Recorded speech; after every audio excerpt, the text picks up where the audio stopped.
welcome, House of Destiny. Welcome to Conversations. So we're going to have an awesome conversation today with a very, very special guest, someone who's dear to my heart, who's been through a journey with me, and it's adopting children from China. And we go back to 2011 with Amy, was when I first met her. And we're so glad you joined us today, Amy. Thank you for coming. Oh, I'm so excited to be here and talking with you. Well, it's been, I can't believe it's 12 years already since 2011, when I first had that first conversation with you. I was adopting Leanne and trying to figure out where she was. And after a long Google search and internet search, I managed to find out where she was, and that was with your organization, Heartbridge in China. And so it's been quite a journey from there. You've been involved with me adopting my 5 children from China and all of the adventures we've been on together. It's been quite a trip, hasn't it, Amy? It has. I can still remember like it was yesterday when I first talked to you on the phone. And I was so excited to find out that you were going to adopt Leanne. She had been in our care. She had come to us just really sick from her orphanage. And we had a program where orphanages could call us when they received children who had been abandoned with medical needs. And that's how your daughter came into our care. Yes. We had just prayed and prayed for her to have a permanent family. So I was overjoyed when I got to speak with you. And then you all made such a generous offering so that the healing homes could help more children. And that's sort of when our friendship really took off. And we just started working together to help as many kids as we could together find the medical care that they needed. And of course, that then led to another adoption and another adoption, which was just so wonderful to experience with you. Yes. And then, of course, many of our viewers have seen Matt when he, when he first came home and we adopted him. But there's such an incredible story behind that journey. Could you start with tell a little bit about when you first saw Matt and how you got in contact with me about it? Because so many people prayed for him. We had over 8 million views on our website when we first started showing the picture of him. Yes, and that was, we were working in his province, in Guizhou province, and we had gotten a call from an orphanage about a little boy, Matt, and they were really concerned about him because the tumor or the growth on the side of his face was getting so big that he was starting to have trouble breathing and trouble eating. And so they had contacted us to see if we could provide medical care for him. You were just so compassionate, you and Kim, wanting to help in any way. Trying to get him to America so that he could have the medical care that he needed. And then sadly, all of that got canceled when the Chinese government passed a rule that no children were going to be allowed to leave the country for medical care. And that was, I just loved your all's hearts because I remember calling you and telling you that he wasn't going to be able to leave the country, but that I was going to fly to Guizhou and see if they would file his adoption paperwork. And I just remember you all saying immediately, well, we want to bring him home and then make him our son. And so it's just, I can't even tell you what it means to me that I've been able to share in his journey and keep up to date through your family. Because the first time I met him in Guizhou, I just knew he was such an amazing little boy who deserved a family of his own. And I'm just so glad it's yours. Yes. Well, Amy, he's turning 16 now and he's a straight A student. He's such a good kid. He's had so many surgeries on his face and he's got so many more.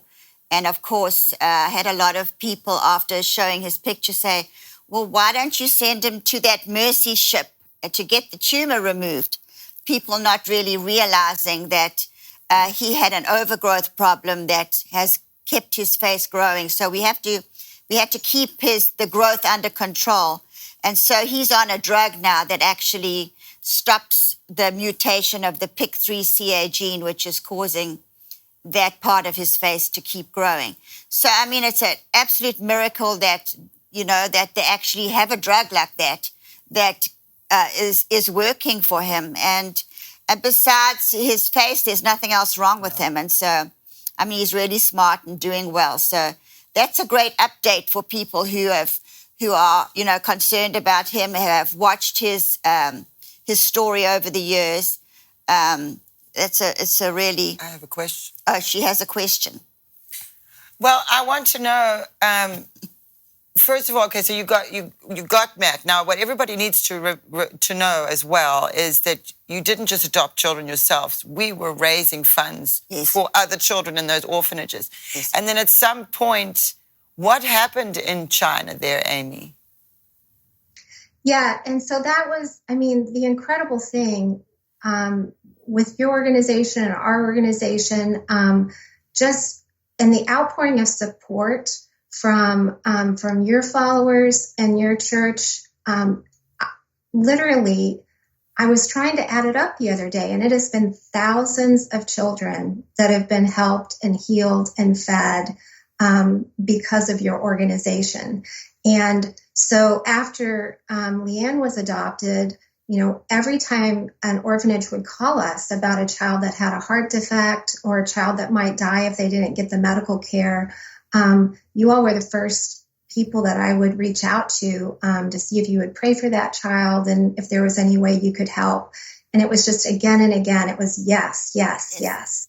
And so to me, it's just so incredible to think of all of the children who were healed in China and now are in loving families around the world because their lives were saved. And then you all have supported our Healing Homes program that I mentioned when orphanages do call us, and you still support that to this day. And that program is still saving lives. And one of the children that I love so much is a little boy named Tobias, and he's in the Healing Home right now.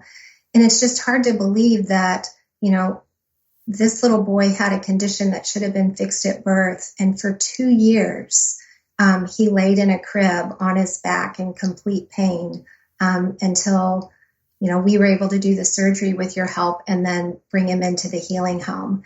And so it's just one story after another of kids that were helping together with the ultimate goal, of course, of them having a permanent family someday of their own.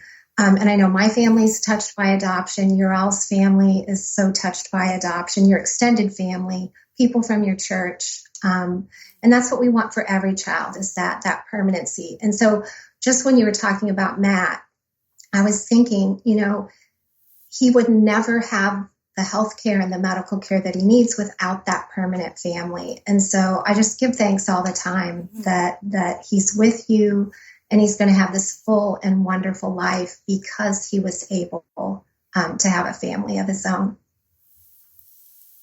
Yes. There's so many children like that too, Amy, so many. And it becomes overwhelming sometimes when you think about it. Love Without Boundaries, to me, the reason that we partnered with you is because we had such a connection. And, we were able to actually go with you and see what you were doing. And, Cambodia was a highlight of my life, going with you to Cambodia. It was, we were able to give tuk-tuks, the little tuk-tuk vehicles for those children at the school. And so many of our audience and our partners took part in getting those tuk-tuks. So how is Cambodia doing, Amy? Yeah, and so, 2017, you and I went to Cambodia together, and that's when we were just getting started. We had just expanded our work from China into Cambodia. So you and I went to Stockholm Village, and I know you remember the conditions there. No water or electricity. There's so much trafficking in that area that parents were afraid to let their children walk to the nearest school because they would have to walk about 5 miles to the school. And so we go into this village where, the kids basically are just sitting around all day, not learning to read or write. And I was just so grateful to you all that you agreed to partner with us to not only start a small primary school there, which now you all have to go back because now there's 200 children at the Stockholm School. We go all the way from early childhood through 6th grade there. But then you came along and you helped us build the building for the Early Childhood Center. And that, when we went there in that first year, the child mortality in that village, the year before, 23 infants and children under 5 had died in that village. And since we've started our projects there and the early childhood program there, the child mortality rate there has been 0. 2017, 18, 19, 20, all the way through, not a single child has died in that village because the kids are getting the nutrition and the oversight and the medical care that they need through the school program. And to me, that's just incredible. That entire village has been transformed because we were able to partner together and bring those kids the help that they needed. I know also when we did that trip, one of the hardest places, and I tell people all the time, one of the most difficult emotionally or places that I've ever been is the landfill in Cambodia. Mm-hmm. And when we first went there, Jane, and we saw the families that there were maybe 20 families that lived there. There were 12 children, and they lived at the landfill. And every day they combed through the garbage looking for recyclables. And we got to meet with those families, and we convinced 3 families to let their kids come to school. And that was through the tuk-tuks that you all bought, that we would go out and we would pick up the kids from the dump site and bring them into the school. And then COVID happened. And the tuk-tuks, Amy, let's just break there for a minute because I want to tell people, I'm sure Greg's going to show the picture of me walking in the mud up to my knees to that dump site. And what I could not believe was the conditions that the children were living in. The flies were covered the people, the children, flies everywhere. Absolutely horrific conditions that those children were living in. And Amy just goes. She just puts on those. She had no shoes on, and she was walking in the mud up to her ankles. Well, I put on, I had some grocery bags they tied around my feet because you can't wear shoes there. Of course, the shoes are going to get stuck in the mud. So the conditions were, I have never seen conditions like that where people are actually living and trying to survive is absolutely shocking. Yeah. Shocking. But we were able to raise money for tuk-tuks back then in 2017. And I even know some people who came to me afterwards. There was one couple. They said, but we gave the money for a whole tuk-tuk. And so there were so many people that came together in that time and gave toward that. And it was just such a beautiful thing that you did. I know you took my brother Jacob, one of the siblings, also got to go. And that was really, really amazing, that entire But we've got a video to show of Cambodia. So why don't we watch that? And then, Amy, you can carry on where I interrupted you. Oh, no worries. Okay.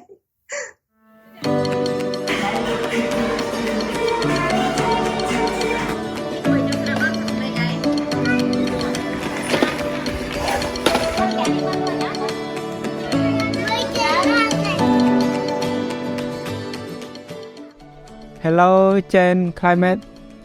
Now I'm in front of the House of Destiny, and I am so impressed that we have a House of Destiny and being a huge hub with the kids who are living here, and because last time and the kid being brought to Thailand with the mom, their mental and physical health is not enough, and they also and lack of nutrition.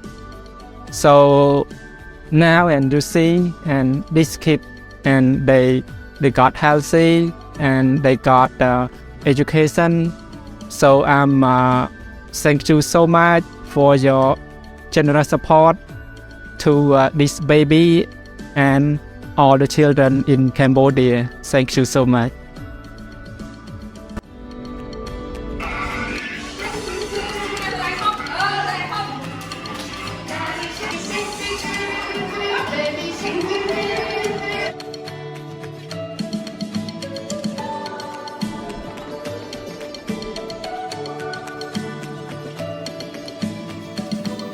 Oh, that's so nice to see him. And he's doing so well, Amy, and it looks beautiful. Yes, I mean it's like I said, you all need to go back because the entire village, the kids are so healthy. They're all meeting their milestones, and their weight and height is so good. And it's just, the kids that have graduated from that program are doing so well in middle school now. So it has truly transformed the entire village. And then, like I was mentioning about the landfill kids, how we originally only could convince families to let 3 kids go to school. And now we have 75 children from the landfill are attending the school there. And I'm so excited because the very first child from the landfill, her name's Leona, she'll be graduating from high school and she will be going to university because people believed in her and wanted her to have a better future. So when people think that their efforts don't make a difference, I mean, it's just changing lives every single day. Yes. And Amy, what I want people to also understand is that those children in the landfill, when they come to school, the only meal that they get for the day is because of what they get at school. Because otherwise they're rummaging through the garbage trying to find something to eat. And you can see how healthy those children are looking now. They're getting medical treatment. They're getting food to eat. And, help goes much farther than just educating, but also feeding. And it makes such a difference to children. Just being educated and also having a meal in a country like that where they're poor and they're trafficked and there's so many dangers for those children in Cambodia. It's actually unbelievable. I remember that the one child that was naked, Amy, and I got so upset because the father was just dragging that little 2-year-old along the street. Do you want to Yes, and that so story? yeah, the region where we work, it's a border region with Thailand, and so sadly, it really is a high trafficking area where people will use children for begging. There's a lot of casinos in the area, just a lot of, I'm sure you can imagine, terrible things happening with that casino environment. And so that was actually the last day that we were in Cambodia. We were at the border and we saw a man severely abusing his child because the little boy wasn't earning enough money begging. And it just, Jane and I both, it bothered us so much. And so Lang, who you just saw in the video, he's our director in Cambodia. He did investigation and was able to track down the little boy. And so now we have, we learned there were 4 of them that were all being used to beg. He would keep them dirty and unclothed. So they're now all in our foster care program. And oh my goodness, they're thriving, absolutely thriving. And the father had a lot of crime issues and drug issues. And so his rights, he doesn't have rights to the children anymore. And so it's so wonderful to know that just a chance encounter like that, where we were standing at the border, now there's 4 children who have safety and care. Yes. Yes. I remember saying to him, tell that guy I'll buy that baby from him right now. I'll buy that baby. How much does he want? I was so upset, and Amy said, "Don't worry. We're gonna figure it out." And so it was such good news when you told me that you have him. So, and now 4 others. It's just great news. No, that is so encouraging. And you know what? I'm going to take a moment here, because I know people watching, you might only be learning about all of the missions that we've done at the House of Destiny for the first time. And so if you're hearing this for the first time, or if you're getting an update right now, you can keep supporting our missions, because that is the most important part of this ministry. Giving has always been the most important part. And as we're talking to Amy here, I'm realizing what a difference it made, from 3 to 75 children. Yes. Like, that's a huge difference. We saw in the video, that's a huge. I remember when you went, because I was worried about you when you went. You were going away and I was staying home. And I remember, getting updates and seeing things in the moment, and then looking now and hearing and seeing the progress. It's such a blessing just to my own heart, that I know a lot of you who gave towards that Cambodia, our mission to Cambodia, and continue to support us with the Boots on the Ground partnership. That is very important, because this is how we raise the funds to help these children, because Mom and Dad didn't just adopt 5 children. As Amy said earlier, the House of Destiny, which isn't us, it's you and us. We're all together. So it's everybody. You guys are part of this too. Have raised enough money to make this much of a difference. And so, I encourage everybody, if you feel the Lord leading you right now, or if you're hearing this and you're saying, I want to make a difference and I can't leave my town, or I can't go to Cambodia, or to China, or wherever, you can have a look at our missions, because there's a way that you can help by donating towards these missions. And then you can see what happens, because Mom, she went over there to Cambodia and she was traipsing around in the mud trying to buy the little naked babies. And so a huge difference can be made. And, we live in a world where now we have the internet, and we have ways of doing this stuff very quickly, and we can travel very quickly, and we can get updates. And so I really encourage you to have a look at our Boots on the Ground partnership, and or just give a donation to the House of Destiny towards our missions. And we will make sure that money gets to where it needs to go, and that we can keep helping and keep making a difference. So anyway, sorry to interrupt you guys, but I know that people watching would have wanted to know, how can I help? Because that's how I was feeling. Well, let's go on and move on to baby Keneal. Let's tell that story, Amy. Yes. So after we expanded to Cambodia, then we decided we were going to start doing projects in Uganda. Didn't really know what we were going to do there. And then I got an email one day from a man named Ronald. And he said, I have a little baby who's 6 months old, named Keneal, and he had a really complex heart defect, a truncus arteriosus, and that needs to be fixed as soon as possible. And he said, is there any way you could help my little boy? And he said in his letter, please save the life of my only child. And we didn't have a medical program in Uganda at that time, but I reached out to Jane right away, and I said, do you have any contacts where you think this little boy might be able to be helped? And we had worked together to send a child to Wolfson's in Israel for heart surgery from China. Jane can tell that story, but Jane right away said, let me see if I can send his information to Israel. And see if they would take this little boy. And they did. they agreed to accept Caniel into their cardiac program. And so that little boy's life was saved. And the amazing thing from that is that Caniel's father, Ronald, he and I were able to meet in person, and he has a heart of gold, loves God with his whole heart. And so as we were expanding our projects in Uganda, I asked Ronald if he would like to become our director there.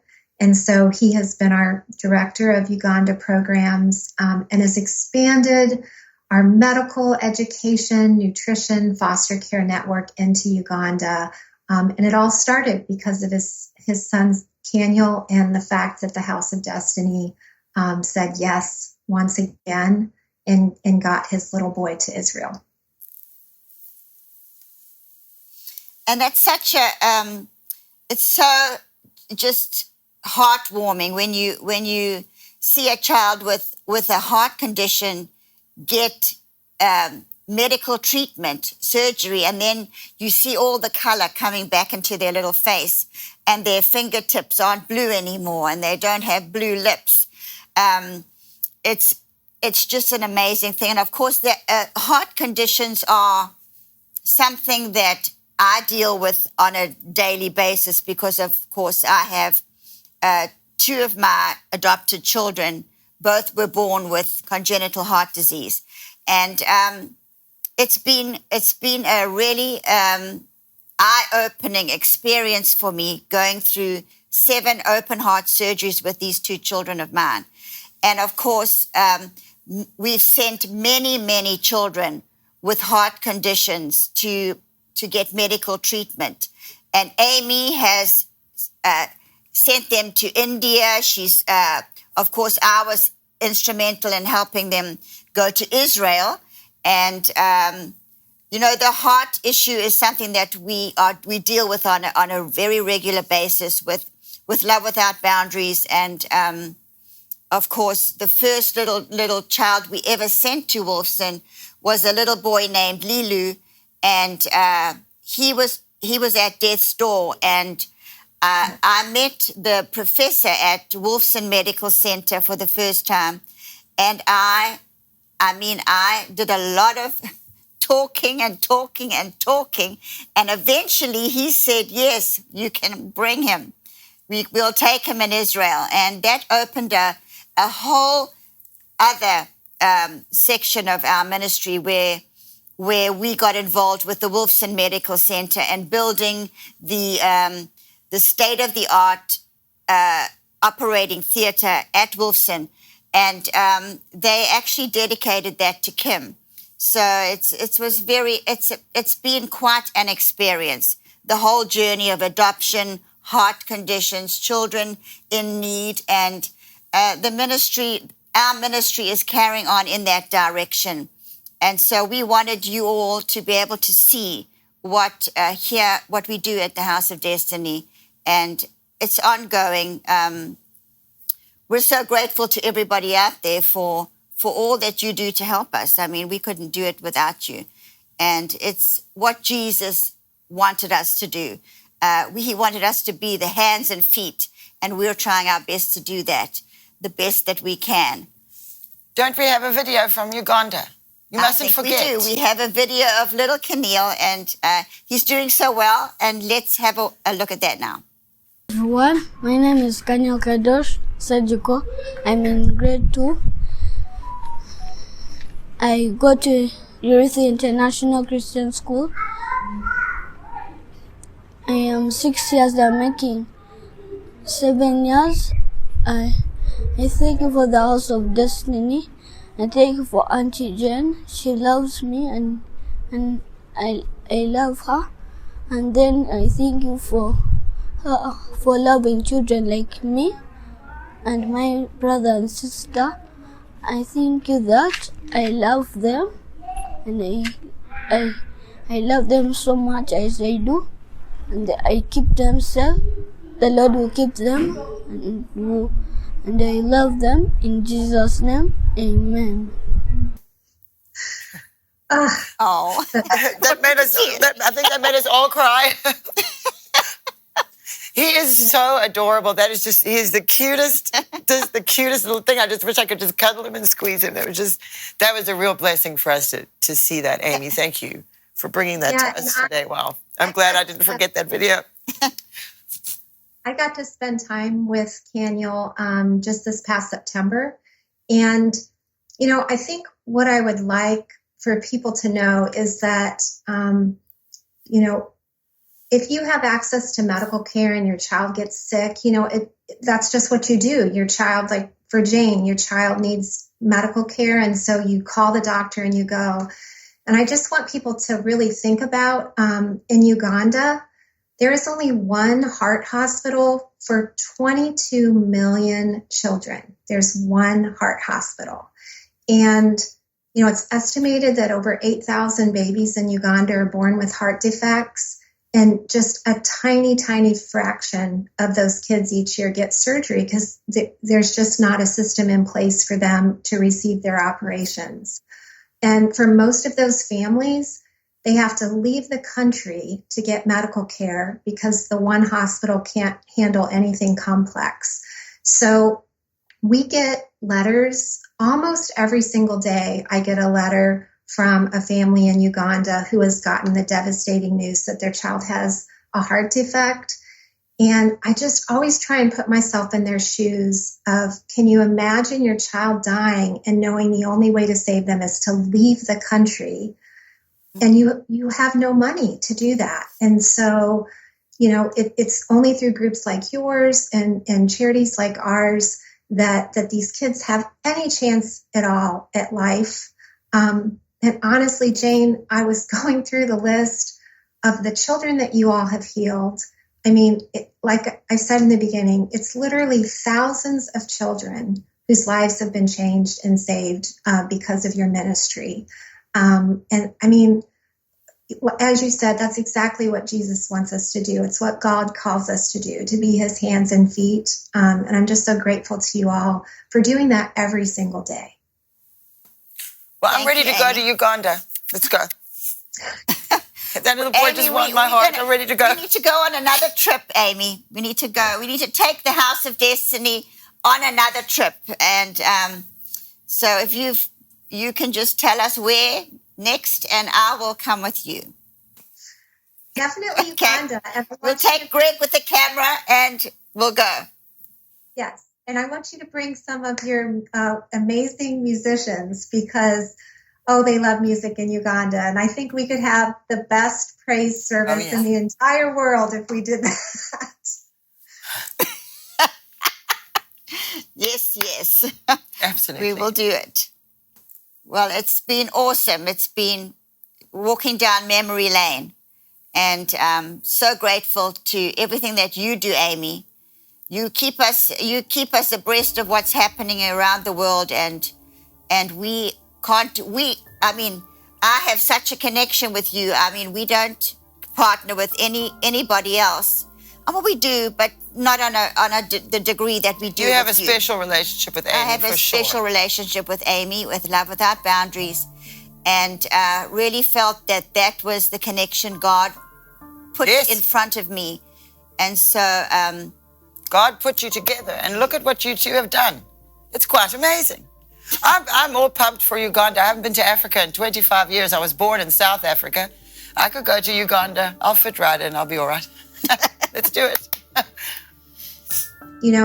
When I look back to that first phone call that you and I had, and not knowing anything about you or anything about the call that God had put on your life to help children, but I think when I look at it now, this amazing tapestry of kids across multiple countries. And I think it's just because, you have such a pure heart for kids. It comes across in everything that you do. And we both believe that every single child born deserves to be loved and to have an opportunity at a future. And so I do. I value and treasure our friendship so much. And I can't wait to see all the things that are to come to help even more kids have a better life. Me too, Amy. That's awesome. Me too.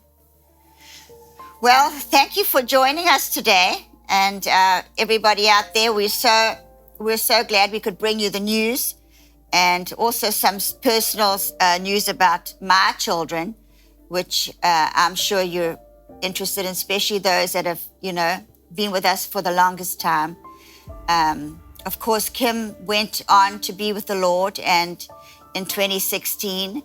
And so, that was a loss for my children. I mean, here we adopted them from China and they get a family, and then a couple of years later they lose their dad. And that's been upsetting for me, really, when I look at them and think about, their lives. But my children are happy. They've got a big family, and they're thriving. They're doing really well. So for everyone out there that understands the position that I'm in, I know that for many of you out there, here we are on planet Earth, and the most important decision you can make is making the Lord Jesus the Lord of your life. And I hope that everyone out there today has done that and is a Christian, is living for God, and because it's really the only hope really we have in life. When you look at the situation going on around the world, wars, rumors of wars. I mean, this world seems like it's just going crazy, as Donnè. But with all of that said, that's what the mission is of the House of Destiny, making sure that you, number one, that you're right in your heart with the Lord, and number two, let's do good works and let's help people. That is the ministry really of the House of Destiny. So with that, we want to thank you all for joining us today, and we hope to see you on the next conversations. God loves you so much, and guess what? We do too, because He lives in our hearts. We want to hear from you. You can email us at hope@houseofdestiny.org, and be sure also to tuck in a testimony when you have opportunity. God is great. He's doing a wonderful work, and we're excited about it.